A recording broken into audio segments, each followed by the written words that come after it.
ఓడలు బళ్ళు, బళ్ళు ఓడలు అవుతుంటాయని అంటారు. ఇక రాజకీయాల్లో అయితే ఇది అత్యంత సహజం.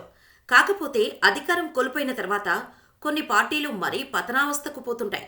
ఇందులో భాగంగా అధికారంలోకి చేసిన శృతిమించిన పనుల ఫలితాలు బలంగా తిరిగి వచ్చేస్తుంటాయి.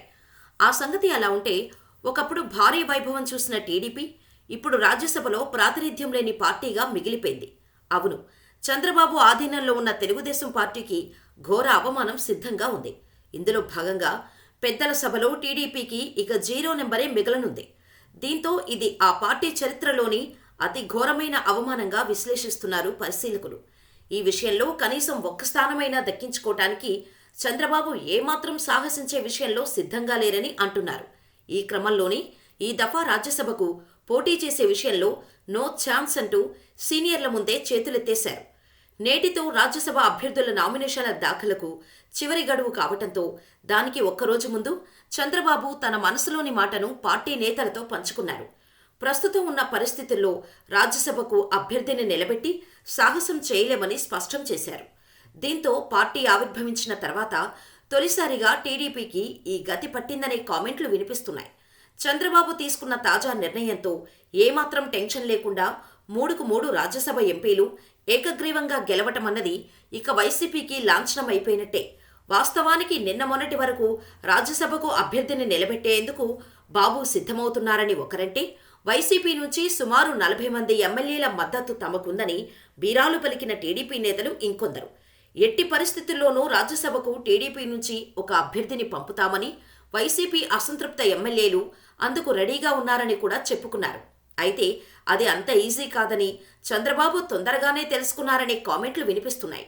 ఏపీలో టీడీపీకి అధికారికంగా 23 మంది ఎమ్మెల్యేలు ఉన్న సంగతి తెలిసిందే. అందులో 4 వైసీపీకి దగ్గరయ్యారు. అయినప్పటికీ గత ఏడాది జరిగిన ఎమ్మెల్సీ ఎన్నికల్లో వైసీపీ నుంచి 4 ఎమ్మెల్యేలు టీడీపీ వైపు రావటంతో 23 నెంబర్ సరిపోయింది. అయితే తాజాగా గంటా శ్రీనివాసరావు రాజీనామాను స్పీకర్ ఆమోదించి షాకిచ్చారు. దీంతో నెంబర్ 22కు పడిపోయింది. ఇదే సమయంలో వైసీపీ నుంచి టీడీపీలో చేరిన 4 ఎమ్మెల్యేలపైన అనర్హత కత్తి వేలాడుతూ ఉంది. అదే జరిగితే మళ్లీ టీడీపీ నెంబర్ 18కి పడిపోతుంది. అయితే 44 మంది ఎమ్మెల్యేల మద్దతు ఉంటేనే తప్ప రాజ్యసభ సీటు దక్కదు. అంటే ఇంకా 26 మంది ఎమ్మెల్యేలు వైసీపీ నుంచి టీడీపీలోకి రావాలి. ఇది ప్రాక్టికల్గా జరిగే విషయం కాకపోవడంతో నిన్నటి వరకు హడావుడి చేసిన టీడీపీ నేతలు కిమ్మనకుండా గమ్మునున్నారని తెలుస్తోంది. దీంతో తెలుగుదేశం పార్టీ పుట్టిన తర్వాత ఫస్ట్ టైం రాజ్యసభలో జీరో నెంబర్తో కనిపించబోతోంది. అంటే బాబు ప్రెసిడెంట్గా ఉన్న టైంలో ఇది మరో బ్యాడ్ రికార్డ్ అని అంటున్నారు పరిశీలకులు. ఇక ఇదిలా ఉంటే సార్వత్రిక ఎన్నికలు సమీపిస్తున్న వేళ తెలుగుదేశం పార్టీకి మరో ఎదురుదెబ్బ తగిలింది. టీడీపీకి కేంద్ర మాజీ మంత్రి కిషోర్ చంద్రదేవ్ రాజీనామా చేశారు.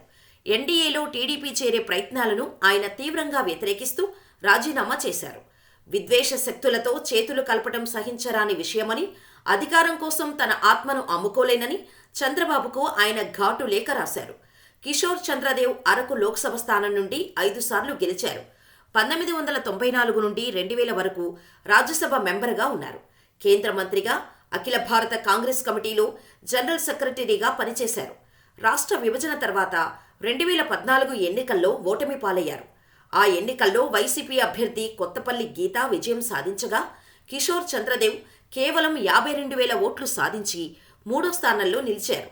అనంతరం కాంగ్రెస్ పార్టీకి రాజీనామా చేసి తెలుగుదేశం పార్టీలో చేరారు. 2019 ఎన్నికల్లో టీడీపీ అభ్యర్థిగా పోటీ చేసిన కిషోర్ చంద్రదేవ్పై వైసీపీ అభ్యర్థి గొట్టేటి మాధవి 2,24,000 పైచిలుకు మెజారిటీతో గెలిచారు. ఓటమి తర్వాత కిషోర్ చంద్రదేవ్ పార్టీకి దూరంగా ఉన్నారు.